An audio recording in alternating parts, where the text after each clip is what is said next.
प्रीतमपुरा गांव की कोकिला एक गरीब बूढ़ी औरत है। कुछ साल पहले तक वो लोगों के घर काम करके पैसे कमाती थी, लेकिन अब उम्र के बोझ से लाचार होकर उसे काम छोड़ना पड़ा। उसकी दो बेटियां हैं, आस्था और शारदा। आस्था सिलाई का काम करती है और शारदा छोटे बच्चों को ट्यूशन पढ़ाकर घर चलाती है। शारदा, तुझे बताया था, मेरी दवा खत्म हो गई है। शाम को लौटते वक्त लेती आना बेटा। माँ, महीने के आखिर में एक पैसा भी नहीं बचा है। हर कुछ दिन में दवा, बाजार का खर्चा, मैं थक चुकी हूँ सब कुछ संभालते संभालते।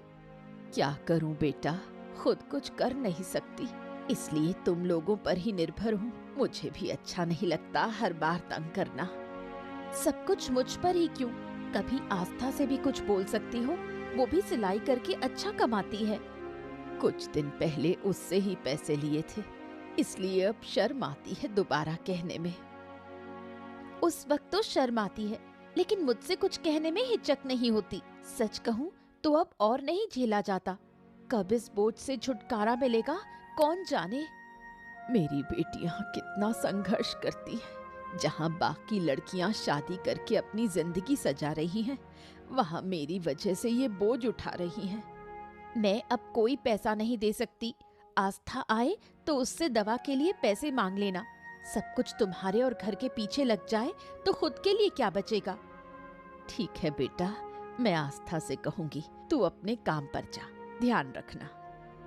शारदा चली जाती है। बूढ़ी कोकिला खुद को अपनी बेटियों की जिंदगी पर बोझ की तरह महसूस करने लगती है और उसकी आंखों से आंसू बहने लगते हैं। आस्था पास के घर अपने सिले हुए कपड़े देकर पैसे लेकर लौट रही थी। चलो, आखिरकार कुछ पैसे आए। थोड़ा खुद के लिए रखूंगी, बाकी माँ को दे दूंगी। दूर से गांव का गुंडा मुरली उसे देख लेता है। सालों से वो आस्था के पीछे पड़ा है कि उससे शादी करेगा, लेकिन आस्था उससे नफरत करती है। फिर भी मुरली उसका पीछा नहीं छोड़ता। अरे वाह वाह वाह वाह वाह आज तो सुबह सुबह अपने होने वाली बीवी के दर्शन हो गए। चलो जरा मिलते हैं। मुरली जैसे ही आस्था के सामने आता है, आस्था डर से सहम जाती है। तुम यहाँ क्या कर रहे हो? अरे ये गांव सिर्फ तुम्हारा है क्या? तुम घूम सकती हो तो मैं भी तो घूम सकता हूँ। मेरे रास्ते से हटो, क्यों बीच में खड़े हो? अरे अरे अरे इतनी जल्दी भी क्या है, चलो थोड़ा बातें तो कर लेते हैं। मुझे जाने दो मुरली, नहीं तो मैं लोगों को बुला लूंगी। ओहो नहीं तो मैं लोगों को बुला लूंगी। ओहो, इसमें गुस्सा होने वाली कौन सी बात है? मैं बस बातें तो करना चाहता हूँ, वो भी अपने होने वाली बीवी से। हैं? कितनी बार कहूँ, मैं तुमसे शादी नहीं करना चाहती। मुझे तुमसे नफरत है। पसंद करो या ना करो, शादी तो तुम मुझसे ही करोगी। तुम्हारी डोली मैं ही उठाऊंगा। हाँ। मैं मर जाऊंगी, लेकिन तुमसे शादी नहीं करूंगी। रास्ता छोड़ो मेरा। अरे अरे इतना क्या शर्माना। हाँ, चाहे तुम जो कहो, मैं ही हूँ तुम्हारे दिलों का राजा, तुम्हारा शहजादा, तुम्हारा बादशाह। तुम मुझे ही मिलोगी बेगम। हाँ। आस्था डर के मारे रोती हुई वहां से भाग जाती है। मुरली पीछे से जोर जोर से हंसता है।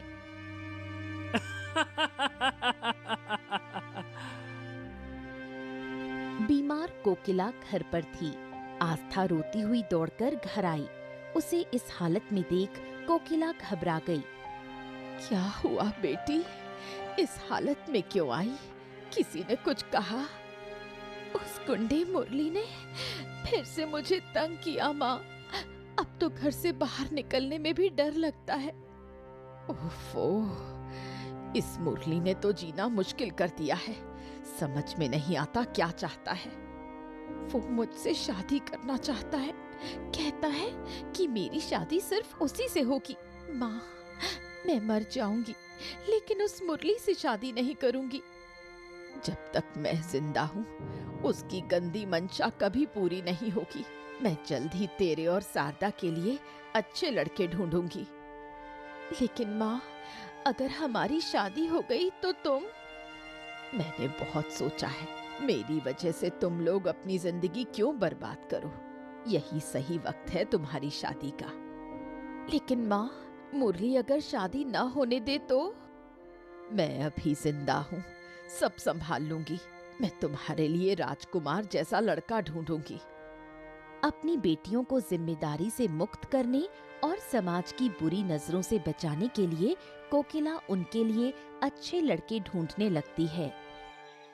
जयपुर के मशहूर कपड़ा व्यापारी पीतांबर अपने बेटों प्रणव और आनंद के लिए योग्य लड़कियां ढूंढ रहे थे। तभी उन्हें आस्था और शारदा की तस्वीरें मिली।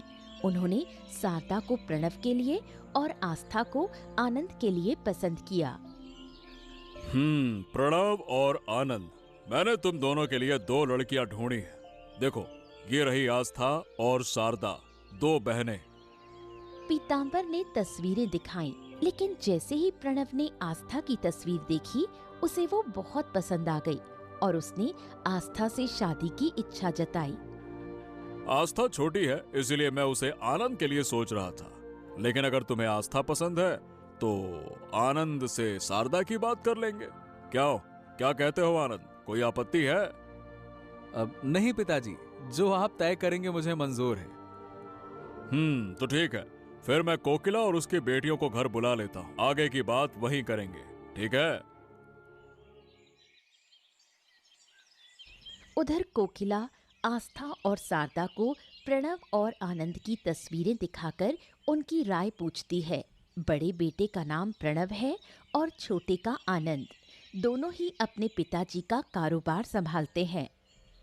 माँ, जो भी तुम तय करोगी मुझे मंजूर है। आनंद ठीक ठाक दिखता है, आस्था के साथ अच्छा लगेगा, और अगर माँ को प्रणव पसंद है तो मुझे कोई दिक्कत नहीं। आस्था की शादी आनंद से नहीं प्रणव से होगी। लेकिन क्यों? मैं बड़ी हूँ तो प्रणव से मेरी शादी होनी चाहिए। पीतांबर जी ने भी ऐसा ही सोचा था, लेकिन जैसे ही प्रणव ने तस्वीर देखी, उसे आस्था पसंद आ गई और उन्होंने तुझे आनंद के लिए चुना है। ये क्या बात हुई? मैं बड़ी हूँ, मेरी शादी बड़े बेटे से होनी चाहिए। माँ, क्यों ना तुम प्रणव से दीदी की शादी की बात करो, मुझे आनंद से कोई परेशानी नहीं। प्रणव ने आस्था को पसंद कर लिया है, जबरदस्ती कुछ करेंगे तो रिश्ता टूट जाएगा। बचपन से आस्था ही सब कुछ ले जाती है, अब मेरी पसंद का लड़का भी उसे पसंद कर बैठा। वो मेरी बहन नहीं, मेरी बदकिस्मती है। इस तरह आस्था और प्रणव और शारदा और आनंद की शादी पक्की हो जाती है। लेकिन मन ही मन शारदा ठान लेती है कि आस्था को वो चैन से जीने नहीं देगी। मुरली को जब पता चला कि आस्था की शादी प्रणव से तय हुई है तो वो बहुत गुस्से में आ गया। वो सीधा कोकिला के घर पहुंचा और तोड़फोड़ करने लगा। क्या? ये क्या कर रहे हो? रुको, मैं कह रही हूँ रुको। मैं सालों से कह रहा हूँ कि मैं आस्था से शादी करना चाहता हूँ और तुमने बिना मुझसे पूछे किसी और से उसकी शादी कैसे तय कर दी हैं? आस्था तुमसे डरती है, वो तुमसे शादी नहीं करना चाहती। उसने ये बात तुम्हें कई बार कही है। उसे क्या पसंद है क्या नहीं, इससे मुझे कोई फर्क नहीं पड़ता। मैं उसी से शादी करूंगा और अगर वो मुझसे शादी नहीं करती है तो मैं किसी और से उसकी शादी होने भी नहीं दूंगा। मैं अपनी बेटी की शादी तुमसे कभी नहीं करूंगी। अब यहाँ से निकल जाओ, वरना मैं पुलिस को बुलाऊंगी। अरे जिसे बुलाना है बुला लो, मैं यहाँ से नहीं हिलने वाला। मैं भी देखता हूँ कि उसकी शादी होती कैसे है। अब तो तुम शांति से नहीं जाओगे। रुको, अभी बताती हूँ तुम्हें। कोकिला घर के अंदर से एक धारदार छुरी लेकर भागती हुई बाहर आती है। मुरली उसे देखकर डर जाता है। कोकिला जोर जोर से चिल्लाने लगती है। आसपास के लोग जमा हो जाते हैं। शादी के दिन घर में सब लोग मौजूद हैं। शारदा और आस्था सज धज कर बैठी हैं। पीताम्बर कोकिला को बुलाता है। पीताम्बर बाबू, आपने बुलाया? हाँ, ये कुछ गहने हैं। ये प्रणव की माँ के गहने हैं। उनकी आखिरी इच्छा थी कि वो ये सारी चीजें दोनों बहुओं में बांट दी जाए। अब तुम जाकर आस्था और शारदा को बराबर हिस्सों में बांट दो। बारात आने ही वाली है, ठीक है? कोकिला गहने लेकर आस्था और शारदा के पास जाती है, लेकिन बांटते समय आस्था को एक जोड़ी झुमके और एक बड़ा हार ज्यादा दे देती है। ये क्या? तुमने बड़ा हार आस्था को दे दिया, मेरा क्या? धीरे बोलो, कोई सुन लेगा। आस्था बड़ी बहू है, उसे थोड़ा ज्यादा देना पड़ेगा। तुम्हें भी एक हार मिला है, बस थोड़ा छोटा है। बड़ी बहू को बड़ा हार मिलना ही चाहिए। माँ, मुझे छोटा हार पहनने में कोई दिक्कत नहीं। दीदी, तुम मेरा हार ले लो और अपना मुझे दे दो। ओफो, तुम लोग मुझसे ज्यादा समझदार हो क्या? अगर पीताम्बर बाबू या प्रणव ने देख लिया तो बहुत गुस्सा करेंगे। शारदा, तुम्हें जो दिया गया है वही पहन लो। बड़ी बहू होने के कारण आस्था को ज्यादा सम्मान और अहमियत मिलने लगी, जिसे शारदा सह नहीं पाई। वो अंदर ही अंदर आस्था से जलने लगी और उसका जीवन बर्बाद करने की योजना बनाने लगी। शादी बहुत धूमधाम से हुई। पूरा गांव शादी की बात कर रहा था। आस्था और प्रणव बहुत खुश थे। अच्छा, मैंने तुमसे पूछा ही नहीं, तुमने पढ़ाई कहाँ तक की है? घर की जिम्मेदारी इतनी ज्यादा थी कि मैं और दीदी ज्यादा पढ़ नहीं पाए। गरीबी और तंगी ही हमारी साथी रही।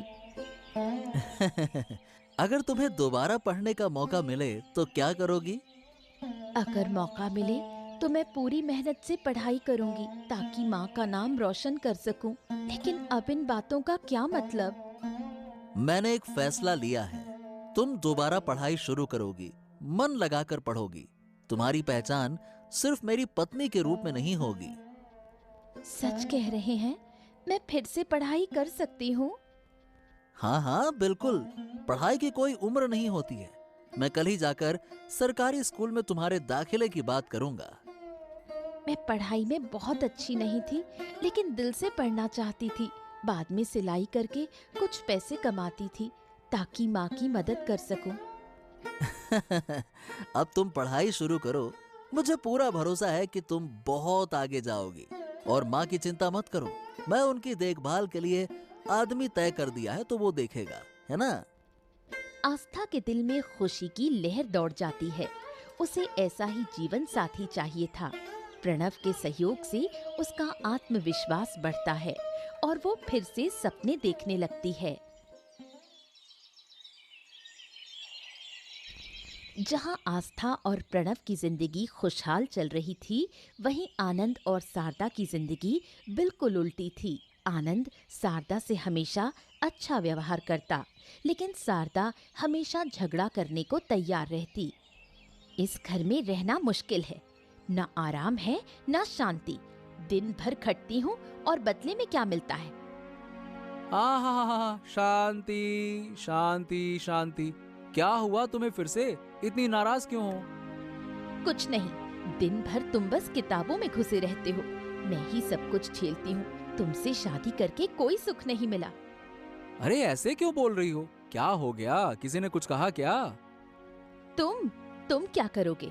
तुम तो डरपोक हो। अरे बस, बहुत हो गया। मैं हमेशा प्यार से बात करता हूँ, इसका मतलब ये नहीं है कि तुम मुझे इस तरह से जलील करती रहो। फालतू की बात करती हो। अगर हिम्मत है तो जाकर अपने भाई और उसकी बीवी से उलझो। सिर्फ मुझ पर चिल्ला सकते हो। अरे तो मैं उनसे क्यों उलझूं? क्या मेरे सींग उगे हैं क्या? जाके उनको मार दूं? उनसे मेरा क्या लेना देना? फालतू की। घर काम करती हूँ, घर संभालती हूँ, और आस्था वो आराम से पढ़ाई करती है, बस इसलिए क्योंकि वो प्रणव की पत्नी है। सरदा, ये तुम्हारा वहम है। तुम और भाभी दोनों ही इस घर की बहुएं हो। दोनों का सम्मान बराबर है। सच? एक बार अपने आप को देखो।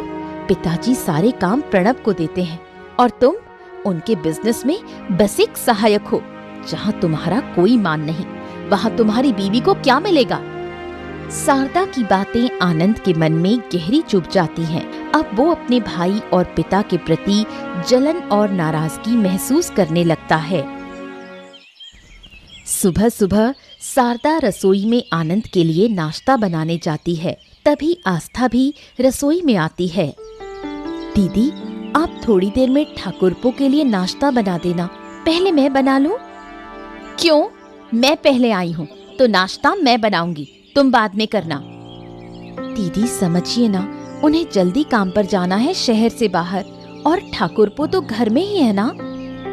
आनंद ये सारी बातें सुन रहा था। वो धीरे से आस्था के पीछे आकर खड़ा हो जाता है। तो अगर दादा शहर जा रहे हैं तो फिर तो मेरा कोई काम ही नहीं हो सकता। हमेशा उन्हीं का नाश्ता पहले बनेगा और मैं इंतजार करूंगा, है ना? ठाकुरपो, मैंने ऐसा मतलब नहीं निकाला। आप तो घर पर हैं, इसलिए थोड़ी देर से भी नाश्ता हो जाए तो कोई परेशानी नहीं। मुझे अभी नाश्ता चाहिए। आज मेरा नाश्ता पहले बनेगा। अगर दादा इंतजार नहीं कर सकते हैं तो बाहर खा लें, बस। पर ठाकुरपो, दादा को जरूरी। सरदा, मेरा नाश्ता पहले बनाओ, मैंने कह दिया ना। मुझे किसी की बात नहीं सुननी है। ये रसोई किसी एक की नहीं है, समझ लो। आनंद के इस बदले हुए व्यवहार से आस्था बहुत दुखी होती है। शादी के बाद पहली बार आनंद ने उससे ऐसे गुस्से में बात की थी। वो चुपचाप खड़ी रह जाती है, कुछ समझ नहीं पाती। आस्था चुपचाप सिर झुकाकर कमरे में आती है और प्रणव बिना उसे देखे बोलता रहता है। मुझे तो लगा तुम नाश्ता लेकर आई हो। खैर, अब समय नहीं बचा है, बहुत देर हो गई है। अब मैं जाता हूँ। नाश्ता बनाने देती तो जरूर बना लाती, लेकिन रसोई में घुसते ही मुझे अपमान सहना पड़ा। क्या मतलब? किसने तुम्हें अपमानित किया? अरे किसकी इतनी हिम्मत हुई, बताओ मुझे। कोई नहीं, छोड़ो, तुम्हें तो देर हो रही है। चलो, मैं तुम्हें बाहर तक छोड़ देती हूँ। बात मत घुमाओ आस्था, साफ साफ बताओ किसने तुम्हें अपमानित किया। जब यहाँ पे मैं हूँ तो कौन ऐसी जरूरत कर सकता है, बताओ। कुछ खास नहीं हुआ। मैं नाश्ता बनाने गई थी। ठाकुरपो चिल्लाकर बोले कि अब से उसका नाश्ता पहले बनेगा, और कहा रसोई किसी एक की नहीं है। क्या? आनंद ने ऐसा बोला? आस्था, तुम सच कह रही हो? वो तो कभी ऐसी बात नहीं करता। मैं भी यही सोच रही थी। पहली बार उन्होंने इस तरह गुस्से में मुझसे बात की। पता नहीं उन्हें क्या हो गया है। ओहो, उसकी हिम्मत बहुत बढ़ गई है। रुको, आज मैं उसको सबक सिखाता हूँ। छोड़ो ना, सुबह सुबह झगड़ा मत करो। शायद दीदी से लड़ाई हुई हो, इसलिए गुस्से में है। तुम निकलो, देर हो रही है। तुम कह रही हो इसीलिए जा रहा हूँ, वरना आज उसे दिखा ही देता। प्रणव काम के लिए जयपुर रवाना हो जाता है। आस्था आनंद के व्यवहार को याद कर दुखी होती है। कुछ दिन बाद पीतांबर 10 बीघा जमीन खरीदकर उसका मालिकाना हक प्रणव के नाम कर देता है। ये बात जैसे ही शारदा को पता चलती है, वो आनंद को सब बता देती है। आनंद गुस्से में पीतांबर से बात करने जाता है। पापा, बचपन से आप जो कहते आए हैं मैंने वही किया, कभी आपका विरोध नहीं किया, लेकिन आप मेरे साथ ऐसा करोगे मैंने सोचा भी नहीं था। ये क्या बातें कर रहे हो? मैंने क्या कर दिया? आपने हमेशा दादा को मुझसे ज्यादा अहमियत दी है। शादी में उसकी पसंद मानी, खाने में उसकी पसंद चलती है, पढ़ाई में उसकी पसंद। अरे मैं कहाँ हूँ, मेरा तो कुछ नहीं माना ना। ये क्या बकवास करते हो आनंद? तुम दोनों मेरे लिए बराबर हो, फालतू की बातें ना करो। सारी बातें झूठ हैं, कोई बराबर नहीं है।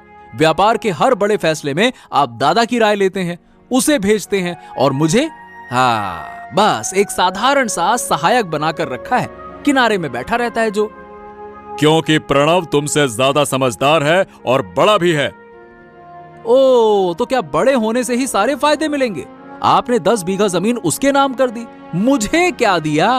बस बहुत हो गया पापा, मुझे भी जमीन चाहिए, अलग घर चाहिए, और मेरी पत्नी के लिए अलग रसोई चाहिए, वरना मैं इस घर को जला दूंगा। पहली बार आनंद के ऐसे तेवर देख पीतांबर चौंक जाता है। वो यकीन नहीं कर पाता कि उसका सीधा बेटा उसे धमकी देकर चला गया। कुछ दिनों बाद दुखी पीताम्बर 2 कागज लेकर प्रणव के पास आता है। पापा, आप इतनी रात को जाग रहे हैं, सब कुछ ठीक तो है ना? जिंदगी भर सारी जिम्मेदारी तुम्हें दी है, आज आखिरी एक जिम्मेदारी सौंपने आया हूँ। उम्मीद है कि तुम हमेशा की तरह इसे भी निभाओगे। ऐसा क्यों कह रहे हो पापा? आप तो बस कहिए, करना क्या है? तुम्हारी माँ के जाने के बाद मैंने बहुत कोशिश की कि तुम दोनों बेटों को खुशियां दूं। शायद पूरी तरह से सफल नहीं रहा। पापा, आपके कारण ही तो हम आज इस मुकाम पर हैं। आपने हमारी हर जरूरत पूरी की है। तुम तो मुझसे खुश हो, लेकिन तुम्हारा छोटा भाई शायद नहीं। उसे लगता है कि मैं उसकी फिक्र करता ही नहीं। पीताम्बर कागज प्रणव को देता है।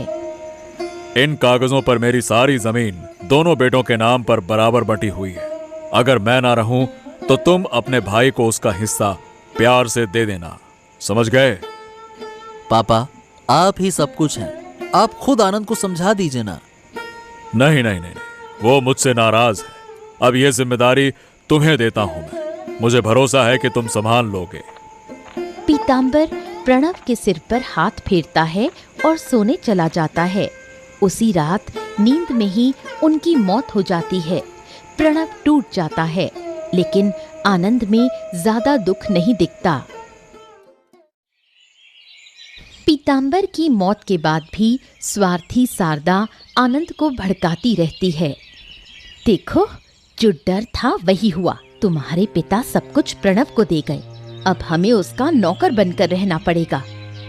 मुझे यकीन नहीं हो रहा कि मेरे पापा मेरे साथ ऐसा कर सकते हैं। क्या तुम सच में उनके बेटे हो? कोई बाप ऐसा कर सकता है? चुप रहो सरदा, मैं कुछ नहीं समझ पा रहा। क्या समझना है? अब सारी जिंदगी तुम्हारे दादा मजे है। अब सारी जिंदगी तुम्हारे दादा मजे करेंगे और हम देखते रह जाएंगे। ऐसा नहीं होने दूंगा। हम उनके सामने झुकेंगे नहीं। अब तो वो आस्था भी रसोई पर कब्जा कर लेगी, रोज झगड़े करेगी, तुम्हें बेइज्जत करेगी। अच्छा हुआ जो पापा मर गए, वरना मैं ही उन्हें मार देता। गद्दार! बाहर छिपकर खड़ा प्रणव ये सब सुन रहा था। कहती हूँ, किसी तरह प्रणव से वो 10 बीघा जमीन छीन लो, फिर हम राज करेंगे। छी छी छी छी छी। पापा को गए बस एक ही दिन हुआ है और ये लोग जमीन के पीछे पड़े हैं। आनंद को पापा के मरने का दुख ही नहीं है, बस लालच लालच लालच। ये सब सोचते ही प्रणव को आनंद और शारदा से घृणा होने लगती है। वो चुपचाप वहां से चला जाता है। 1 महीने बाद आस्था और प्रणव कोकिला को लेकर नदी किनारे जाते हैं। वहीं वो आनंद और शारदा को बुलाते हैं। ये दोपहर में सबको नदी के किनारे क्यों बुलाया है? आज सारे हिसाब साफ करने हैं, इसीलिए मैंने सबको बुलाया है। अच्छा, किस चीज का हिसाब? पापा ने मरने से पहले मुझे कुछ जिम्मेदारियां दी थी, आज वो मैं पूरी कर रहा हूं। हाँ, पापा तो हमेशा से ही सब तुम्हें ही देते आए हैं, इसमें नया क्या है, बताओ। आज तुम्हारा ये भ्रम टूट जाएगा आनंद, और जो जहर तुम्हारे दिमाग में भर गया है वो भी साफ हो जाएगा। प्रणव पीताम्बर द्वारा दी गई जमीन के कागज आनंद को दिखाता है। ये देखो, ये जमीन 20 बीघा है, 10 तुम्हारी 10 मेरी। घर भी पापा ने हमारे नाम पर बराबर बांटा है। हाँ, मतलब मैं अब तक जो सोचता रहा वो सब गलत था। हाँ, और पापा की मौत के बाद जो बातें मैंने तुम्हारी पत्नी से सुनी, उसके बाद मैंने तय किया अब हम अलग रहेंगे। अलग घर, अलग व्यापार और अलग रसोई। आनंद और शारदा 2 रसोई घर देखते हैं। अब रोज झगड़े नहीं होंगे। ये रही तुम्हारी रसोई, यहीं से तुम अलग खाना बनाओगे, और जल्द ही हम अलग घर भी बना लेंगे। ये सब सुनकर आनंद और शारदा को अपनी गलती का एहसास होता है। वो रोते हुए माफी मांगते हैं। दादा, मैंने सरदा की बातों में आकर तुम्हें गलत समझा। लगा तुम और पापा मुझे नजरअंदाज करते हो। इसी गलत फहमी में मैंने बुरा बर्ताव किया।